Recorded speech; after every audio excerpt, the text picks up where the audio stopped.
Economia, por Gilson Schwartz. Professor Gilson, qual o tema da coluna hoje?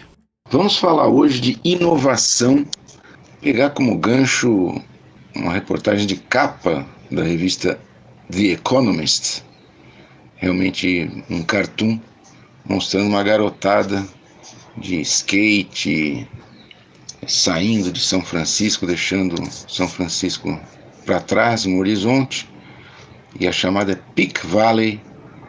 Por que as startups estão se mandando de São Francisco? São Francisco, ou o Vale do Silício, como é conhecida essa região que vai de San José a São Francisco, é sem dúvida o maior polo tecnológico mundial.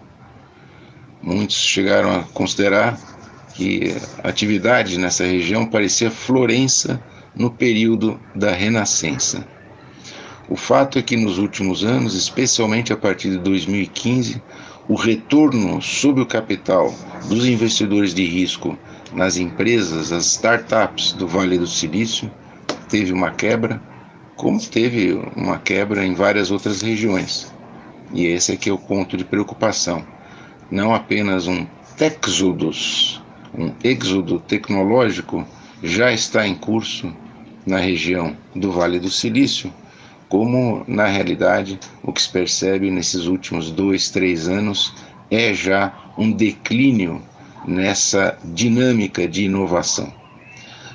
Nos últimos anos ficou muito evidente o retorno altíssimo da inovação, do investimento, especialmente do capital de risco, e sem dúvida a área do Vale do Silício, a Baía de São Francisco, sempre na frente, com retornos acima de 30%, comparado, por exemplo, com Nova York, que penou muito para chegar a 10% e já também não chega a tanto.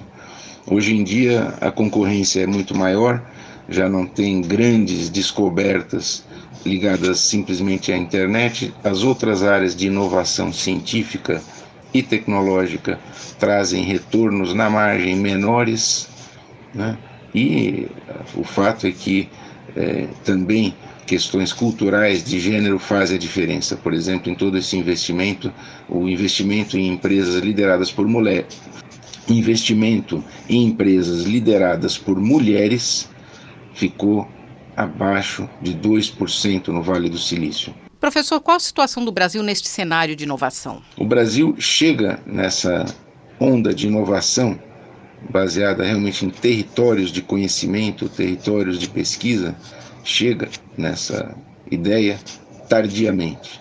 O fato é que, enquanto outros países como Israel se tornaram uma startup nation, um país totalmente focado em inovação, o Brasil, na verdade, nesses últimos anos, reagiu à crise mundial, cortando despesas e cortando profundamente os gastos em inovação, seja no setor privado, seja, nos últimos anos, realmente uma redução da disponibilidade de recursos, inclusive para universidades públicas.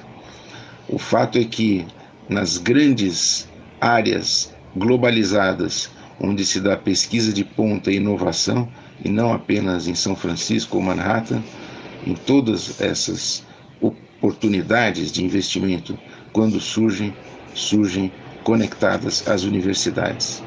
No Brasil, as universidades passam por uma crise, talvez uma das maiores crises da história do sistema acadêmico brasileiro. Uma crise política, uma crise institucional e uma crise de conexão com a própria realidade que está, por sua vez, cada vez mais descrente no valor do conhecimento como fonte, como inspiração ou como apoio direto para a solução de problemas.